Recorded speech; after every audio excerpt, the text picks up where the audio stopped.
Venerable Mahasangh, revered bhikkhus and bhikkhunis, and devoted laymen and laywomen from India and across the world. Brahma Kumari Sister Ushadi, Additional Secretary, Department of Tourism, Government of India, Government of Odisha, Shri Saroj Kumar Swainji, District Magistrate of Gaya, Shri Shashank Shubhankarji, SSP Gaya, Shri Kamtesh Mishraji, Member Secretary, Bodh Gaya Temple Management Committee, Dr. Mahashweta Maharaji,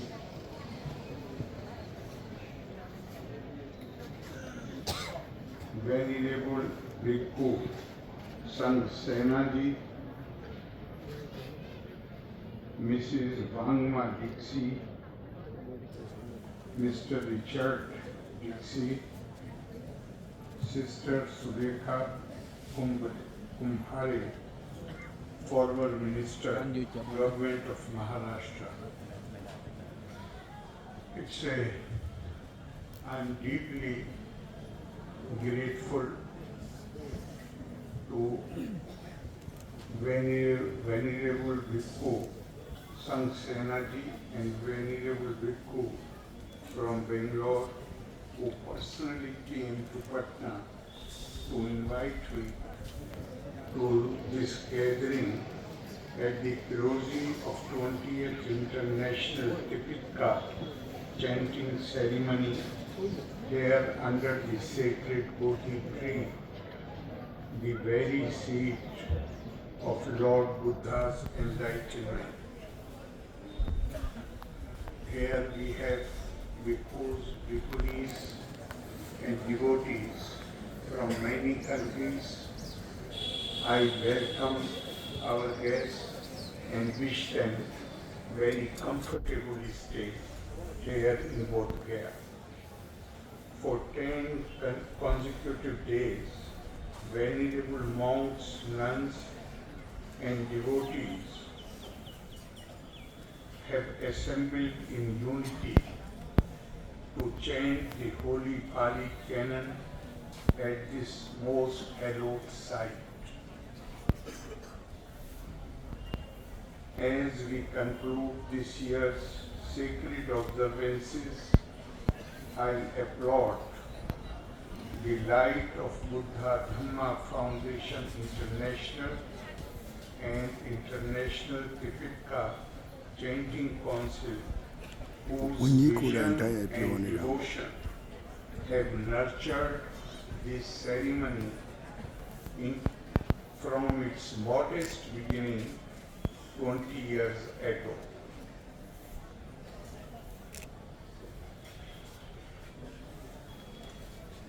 What began with just 250,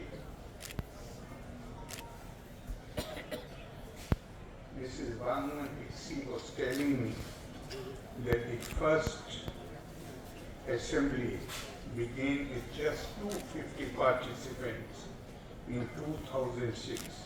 It has now blossomed into one of the most significant global Buddhist assemblies, drawing nearly 20,000 devotees from 22 Buddhist nations. This remarkable growth, achieved without interruption over 2 decades, reflects the tireless efforts of the organizers, the generosity of the donors, the devotion of the volunteers, and above all, the unshakable commitment of the entire monastic community to preserving and transmitting Buddha Vachan to future generations. Bodh Gaya remains the sacred spiritual fountain of humanity.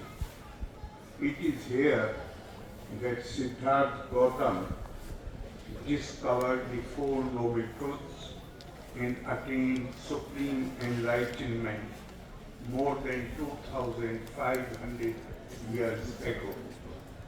This land has inspired emperors, sages, and seekers of truth from across the world. From Emperor Ashoka, who visited Bodh Gaya in the 3rd century BC and erected some of the earliest monuments of Buddhist history, to modern pilgrims who continue to arrive in millions, Bodh Gaya stands as an eternal reminder of human thirst for wisdom, compassion, love, and peace. The prophet of the Indian Renaissance, Swami Vivekananda, has said in one of his speeches, he said, and I quote, "At the time Buddha was born, India was in need of a great spiritual leader, a prophet. But Buddha's teachings created a transformative impact not only in India but across the world. And even today, the intelligent and evolved minds are fascinated by what he taught more than 2500 years back." When we study Lord Buddha and his teachings, then we develop a strong feeling of veneration for him. His life is marked by exceptional boldness, fearlessness, wisdom, and compassion. He was unique in the sense that he did not seek truth for himself. Rather, he sought truth because he saw people in misery and he wanted to redeem them. How to help the suffering mankind, that was his only concern. Throughout his life, he never had a thought for himself. Buddha believed that man must go to work, help others, find his soul in others, find his life in others. Buddha inspired people to be men of action. He taught us that it is in our own interest to be good to others, and we must have control over our passions and desires. The Buddha does not ask us to accept anything on authority. He does not say, "Thus it is said," but "Thus have I felt or experienced. Pariksha bhikshavo grahiyam madavacho natu gauravat." He asks us to accept his words after testing them. We are not to rely on any external support, but we should make our own self our support. The eternal law, Dhamma, our refuge. And he says, "Apo Deepo Bhava," be your own light. The Buddha points to the way. It is for each one of us to swelter at the task.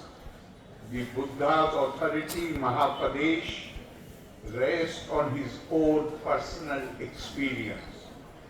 According to the legend, when he saw an old man, a dead man, a diseased man, and then finally a religious